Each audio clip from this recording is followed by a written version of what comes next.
Bien, hermanos, buenas noches. Es un privilegio estar esta noche predicando el mayor evento de la cristiandad. Realmente meditando en este evento y en lo que significa para cada uno de nosotros como hijos de Dios, es el mayor y el más importante evento que pudiéramos relatar y que se encuentra en la Escritura, como es la resurrección del Señor Jesucristo. Y dice el texto de Mateo 28, 1 al 10, dice así: pasado el día de reposo, al amanecer del primer día de la semana, María Magdalena y la otra María vinieron a ver el sepulcro. Y he aquí, se produjo un gran terremoto, porque un ángel del Señor descendiendo del cielo y acercándose removió la piedra y se sentó sobre ella. Su aspecto era como un relámpago y su vestidura blanca como la nieve. Y de miedo a él, los guardias temblaron y se quedaron como muertos. Y hablando el ángel dijo a las mujeres: vosotras no temáis, porque yo sé que buscáis a Jesús, el que fue crucificado. No está aquí porque ha resucitado, tal como dijo. Venid, ved el lugar donde yacía. E id pronto y decid a sus discípulos que Él ha resucitado de entre los muertos, y he aquí, Él va delante de vosotros a Galilea, allí le veréis. He aquí, os lo he dicho. Y ellas, alejándose a toda prisa del sepulcro, con temor y gran gozo corrieron a dar las noticias a sus discípulos. Y he aquí que Jesús les salió al encuentro, diciendo: salve. Y ellas, acercándose, abrazaron sus pies y le adoraron. Entonces Jesús les dijo: no temáis, y avisad a mis hermanos que vayan a Galilea, y allí me verán. En su resurrección, el Señor Jesucristo ordena a sus discípulos no temer y encontrarse con Él en Galilea. Aquí vemos dos certezas del cristiano que le motivan a compartir el Evangelio, que le obligan a compartir el Evangelio, que no le dejan otra alternativa si él es un cristiano genuino. ¿Cuál es la primera certeza? Jesús resucitó. Así lo declaró el ángel y así lo confirmó el mismo Jesús al aparecerse a María y sus acompañantes. ¿Cuál es la otra certeza? Le veremos de nuevo. El ángel les dijo a las mujeres que sus discípulos lo esperaran en Galilea para encontrarse con ellos. Pero la Escritura también nos enseña a cada uno de nosotros que nos encontraremos de nuevo con Él en la gloria.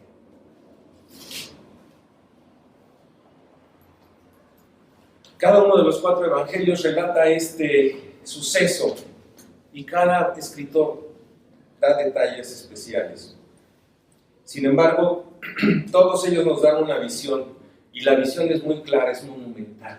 Es un evento único y irrepetible en la historia de la humanidad. Jesucristo, hombre, resucitó. Y ahí vamos a ver, a lo largo de la predicación, vamos a ver que es la Trinidad la que actúa en esa resurrección, la que se manifiesta, tanto el Padre, el Hijo, como el Espíritu Santo. La primera certeza, Jesús resucitó, la podemos extraer de los versículos del 1 al 6. Y vemos en el primer versículo que pasado el día de reposo, es decir, al amanecer del primer día de la semana, diciendo con esto que es el domingo, el primer día de la semana. ¿Qué significa esto? Cuando decimos al amanecer del primer día de la semana, si el día comienza a las 6 de la tarde, podría ser que en la noche llegaron las mujeres a buscar a Jesús, o pudiera ser al salir el sol. Si lo leemos con Lucas 24:1, dice el primer día de la semana al rayar el alba, es decir, la luz del sol las mujeres vinieron al sepulcro trayendo las especias aromáticas. En Marcos 16:2, y dice, muy de mañana, el primer día de la semana. Juan 21 dice, María Magdalena fue temprano al sepulcro cuando todavía estaba oscuro. Quiere decir, hermanos, que estas mujeres anticipaban llegar al tercer día, ya que pudiera haber pasado el día de reposo y no atentar contra ese día de reposo, llegar con el Señor Jesús y con esas especias aromáticas, preparar el cuerpo para su sepultura definitiva. ¿Qué vemos en este evento, hermanos? Pues no vemos mucha fe. Lo que vemos es lealtad. Y una lealtad puesta a prueba, hermanos, porque las mujeres fueron las únicas que permanecieron con Jesús a lo largo de su pasión y su crucifixión. Y las únicas que se atrevieron a salir de su hogar para llegar al sepulcro temprano en la mañana. Es un gran ejemplo. Pero vean lo que ocurre después de que llegan aquí al amanecer del primer día. María Magdalena y la otra María. Los personajes. ¿Quiénes son los personajes que están aquí presentes? Bueno, María Magdalena, de la que Jesús había expulsado 7 demonios, como leemos en Lucas 8:2. Vemos también aquí a María, la madre de Jacobo, aunque María Magdalena y la otra María se mencionan así en Mateo 28:1. En Marcos 16:1 dice que era María Magdalena, María la madre de Jacobo y Salomé. Es decir, no hay ningún problema, simplemente Mateo describió a 2 de las mujeres. Los otros evangelistas describen con más precisión quién más las acompañaba. Lo importante es que eran las mujeres, al amanecer del primer día, vinieron al sepulcro. ¿Al sepulcro de quién? De Jesús. Este punto va a ser un punto importante que veremos más adelante. ¿Cuándo terminaba oficialmente el Sabbat?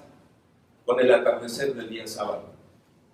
Pero las mujeres no podían llegar en la noche, era ya oscuro, ya había oscurecido, no podían llegar en la noche al sepulcro, tenían que escoger la mañana para hacer esto. Y aquí hay otra cuestión también importante. Si nosotros nos ubicamos en las costumbres judías, el sábado sí terminaba a las 6 de la tarde, pero nadie hacía nada en ese momento. Todos ya estaban descansando y esperaban hasta el día siguiente, que era el primer día, para comenzar sus labores. Esto es importante, hermanos, porque hay personas en el medio que dicen que Jesús no murió el día viernes, sino murió el día miércoles, para hacer coincidir, ¿no?, con los días, el tiempo que él debía estar completo, ¿en dónde? En el sepulcro. Pero aquí no hay ese problema, hermanos. Realmente el tema es que se había terminado 3 unidades, una parte del viernes, una parte del sábado y una parte del domingo. 3 días había permanecido Jesús en el sepulcro.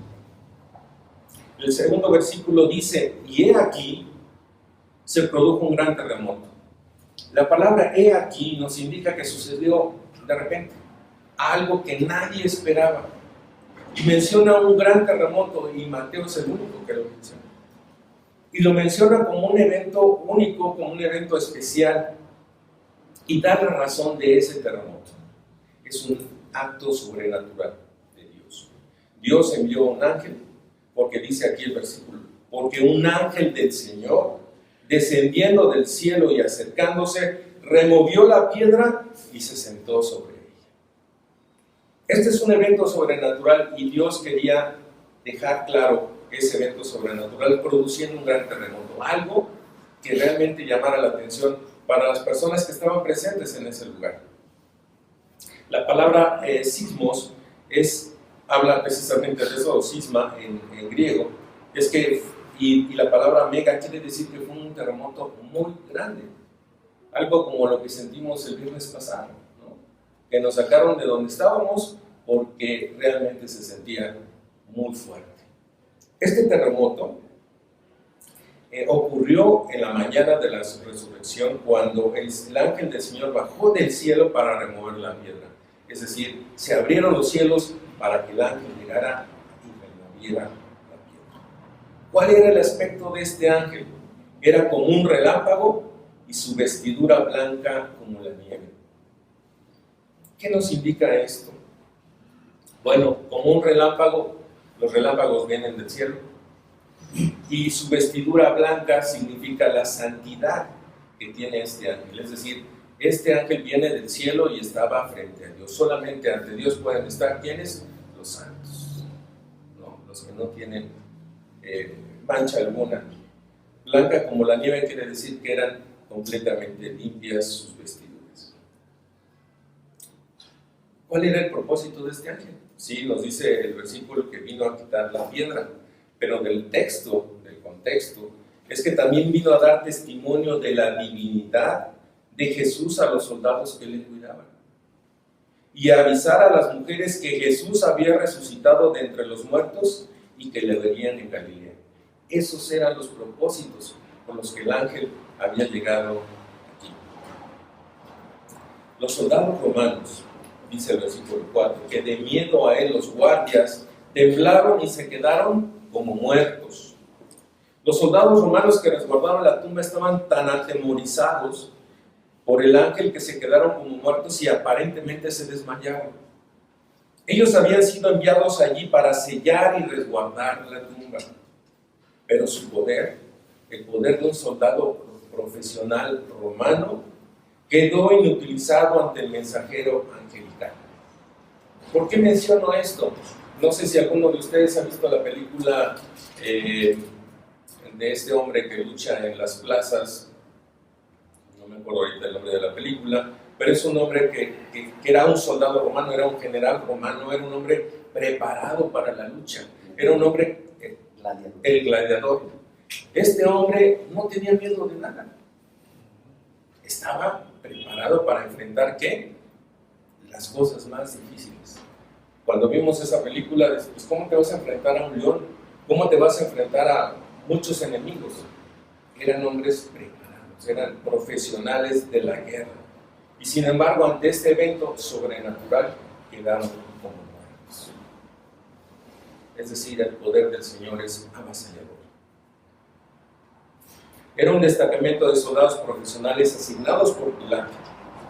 Y lo curioso es que aquí vemos la soberanía de Dios. Ellos estaban ahí con el propósito de resguardar la tumba. Ese era el propósito del hombre. ¿Cuál era el propósito de Dios? Que vieran, que fueran testigos del poder de Dios, de la resurrección del Señor Jesucristo. Y aunque en ninguno de los evangelios se relata cómo resucitó, cómo salió de la tumba, sí se relata lo que hubo alrededor de esa resurrección. No quitó el ángel la piedra para que pudiera salir del Señor, porque el Señor podía atravesar las paredes. Y eso lo vemos en diferentes versículos que analizaremos más adelante. Aquí lo importante es que un ángel llegó y removió la piedra. ¿Qué tipo o qué apariencia tenía esta tumba? ¿Por qué tenía que ser un ángel? Las mujeres se preguntaban cómo iban a remover esa piedra. Arqueólogos lograron determinar la apariencia de este tipo de tumba a partir de excavaciones realizadas en sitios del siglo I. Había una hendidura oblicua que descendía a una entrada baja y una piedra grande con forma de disco se deslizaba hacia el interior de la hendidura y quedaba trabada en su lugar a lo ancho de la entrada. Se utilizaba una roca más pequeña para asegurar el disco, que no se moviera. Aunque era fácil rodar ese disco grande a través de la hendidura, se necesitaban varios hombres para rodar la piedra hacia arriba para reabrir la tumba. En ese sentido era bastante segura. Es más, estaba también sellada con cuerdas y cera, como nos mencionó Luis hace un momento.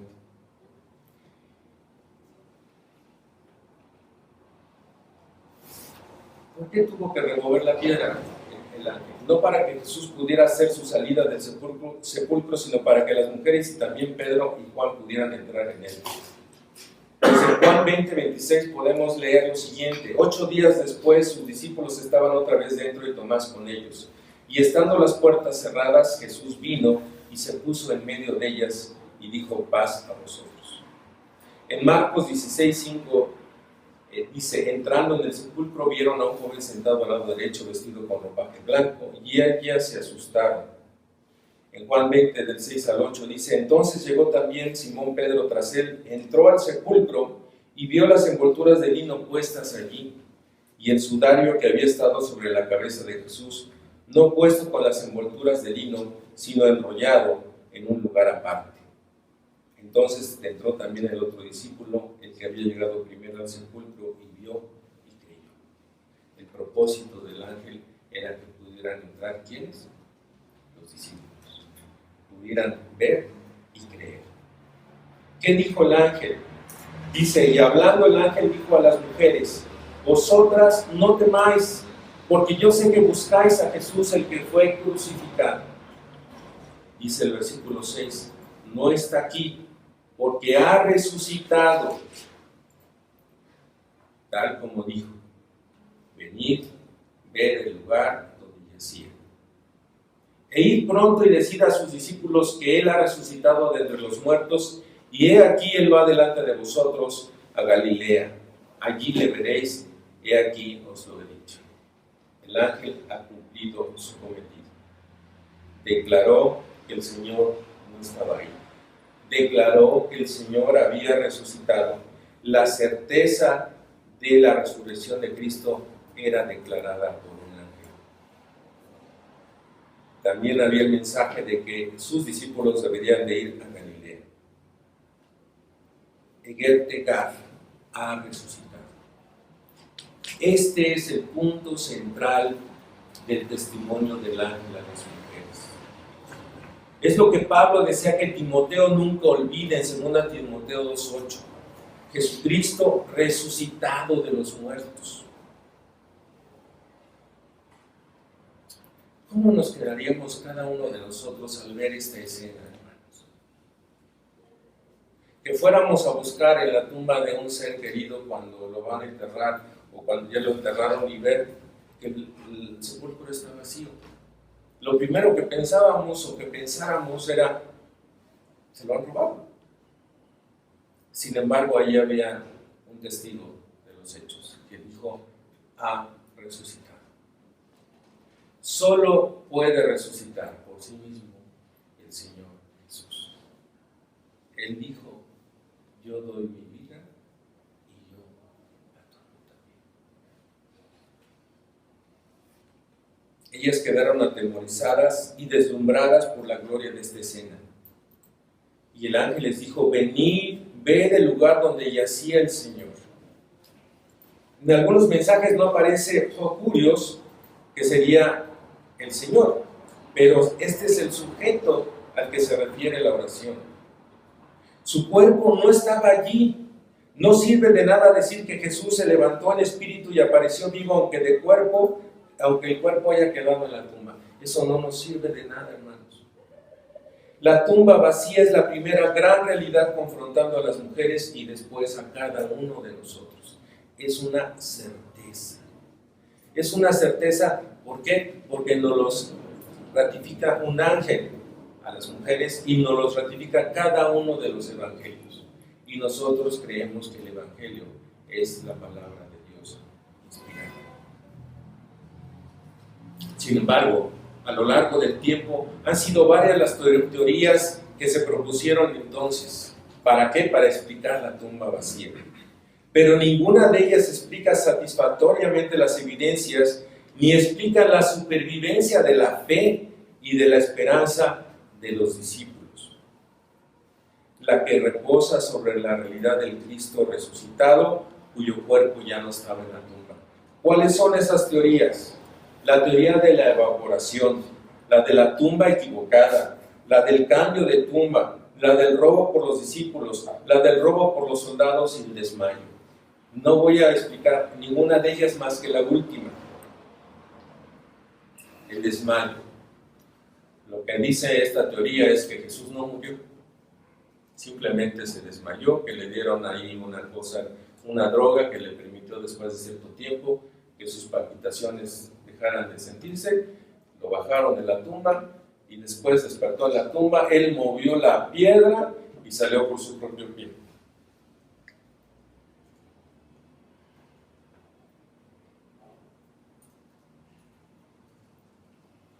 ¿cómo podría haber caminado cuando le habían traspasado los pies con clavos? ¿Cómo podría haber aparecido en el camino de Emaús días después, caminando largas distancias? ¿Cómo podría haber usado los brazos después que se los habían estirado y dislocado cada una de las articulaciones? Recordemos que también tenía heridas severas en la espalda y una herida de lanza en el pecho. Una persona en ese tipo de estado patético nunca hubiera inspirado a sus discípulos a que fueran a proclamar que es el Señor de la vida el que triunfó sobre la tumba. ¿Comprenden lo que digo?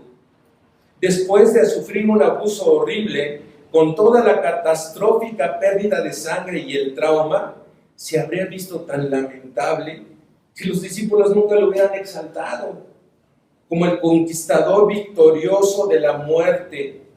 ¿Dónde está, oh muerte, tu aguijón? Hubieran tenido lástima de él y hubieran tratado de cuidarlo hasta que recuperara su salud. Por lo tanto, es absurdo pensar que si se les hubiera aparecido en ese estado desastroso, sus seguidores se hubieran visto impelidos, movidos, motivados a iniciar un movimiento mundial basado en la esperanza de que algún día tendrán un cuerpo resucitado como el suyo. Simplemente no hay forma alguna. Hermanos, es una certeza. El Señor murió. El Señor resucitó. Pero la certeza que nos ocupa hoy es la certeza de su resurrección. Y nos los confirman los demás versículos que vienen enseguida. Dice el versículo 7, e id pronto y decid a sus discípulos que Él ha resucitado de entre los muertos, y he aquí Él va delante de vosotros a Galilea. Allí le veréis. He aquí os lo he dicho. Hay una promesa. Y esa promesa se cumple antes de lo que ellas pensaban. Versículo 8. Y ellas, alejándose a toda prisa del sepulcro, con temor y gran gozo, corrieron a dar las noticias a sus discípulos. Hermanos, segunda certeza, lo volveremos a ver. Así como este ángel les prometió a ellas que iban a ver a Jesús en Galilea, así se nos promete en diferentes partes de la Escritura que lo veremos de nuevo en la gloria. ¿Qué hicieron aquí ellas? Obedecieron las instrucciones del ángel y fueron corriendo.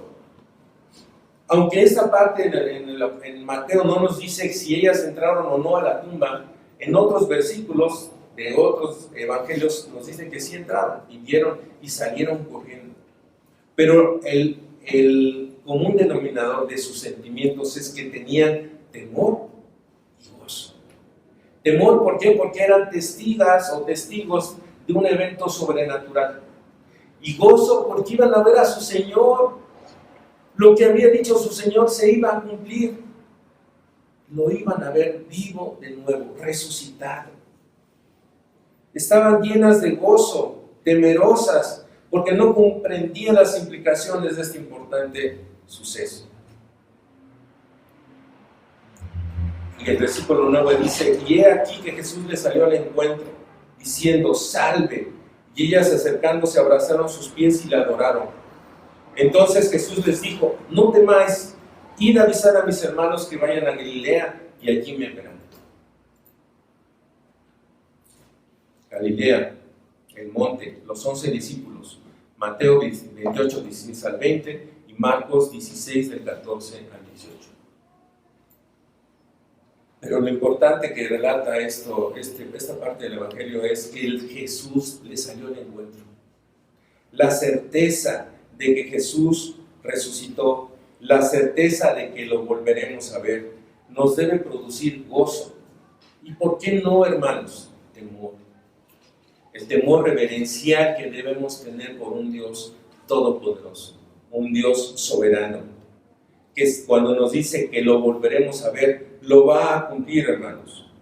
Estas certezas son las que nos deben mover ¿a qué? A predicar el Evangelio. ¿Cuál es el Evangelio?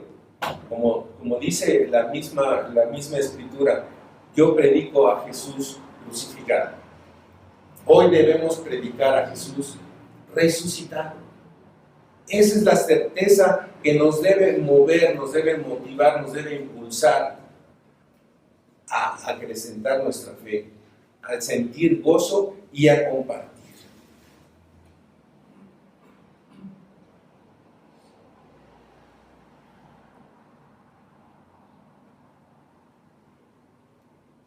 ¿Por qué digo que la Trinidad entera está involucrada en la resurrección? Gálatas 1:1. Pablo, apóstol, no de parte de hombres ni mediante hombre alguno, sino por medio de Jesucristo y de Dios el Padre, que le resucitó de entre los muertos. Romanos 8:11. Pero si el Espíritu de aquel que resucitó a Jesús de entre los muertos habita en vosotros, el mismo que resucitó a Cristo Jesús de entre los muertos, también dará vida a vuestros cuerpos mortales por medio de su Espíritu que habita en vosotros. Juan 10:18. Nadie me la quita, sino yo la doy de mi propia voluntad. Tengo autoridad para darla y tengo autoridad para tomarla de nuevo. Este mandamiento recibí de mi Padre. El Señor Jesucristo vive. Al final de la Guerra del Atlántico Sur en 1982, Argentina sostuvo acciones bélicas contra Inglaterra. Como toda experiencia bélica, produce muertos. Argentina nunca había recibido muertos de una guerra. Muchos soldados no regresaron a sus casas y muchos padres quedaron solo con el recuerdo del que fue su hijo. Cierta viuda recibió también la noticia de que su hijo, que creía fallecido, había descendido de un autobús en su pueblo natal. Los que lo conocían quedaron sorprendidos cuando lo vieron e inmediatamente comenzaron a dar la noticia a todo el mundo. En pocos minutos alguien llegó hasta la casa de la madre tocando y le dijo: tu hijo no está muerto, tu hijo vive. La mujer, casi enloquecida por la buena nueva, salió corriendo de su casa y se encontró con el ser que tanto amaba, al que abrazó en un llanto incontenible. En el día de la resurrección de Jesucristo, las mujeres que fueron al sepulcro fueron conmovidas también por otra noticia de que Jesús no estaba muerto, sino que el Hijo de Dios vive. Jesucristo